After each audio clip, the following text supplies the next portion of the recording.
Eto na yata, tinang mabuti mga bangga. Nagulat ako sa underwear na to. Kasi guys, ngayon parang medyo lumalaki yung puson ko. So, feel ko guys, yung underwear talaga dapat yung hanggang puson. Parang tagong-tago yung puson mo, especially pag nagpapantalon ka. So, eto, natagpuan ko siya. Ang kagandahan sa kanya, 1, 2, 3, 4, apat na ang marireceive mo. Ang ganda ng tela, very comfy, sobrang cotton na cotton.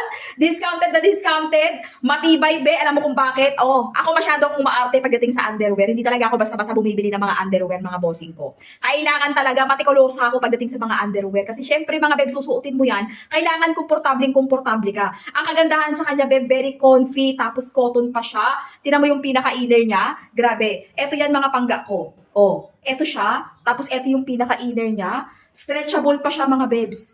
Eto yung pinaka-hips niya. Tingnan mo naman. Tapos yung garterize niya, tingnan mo, oh. Diba? Very comfy talaga. Tapos naka-discount sale pa sila ngayon. 4 na piraso talaga marireceive mo mga pangga. As in talagang 4 na piraso. Ikaw na lang ang bahalang mamili. Again and again and again and again and again. Ilalagay ko po ang link ng ating underwear na to dyan sa ating yellow basket. Eto ha. Diyan ka lang mag-check out. Diyan lang. Para ganito yung marireceive mo.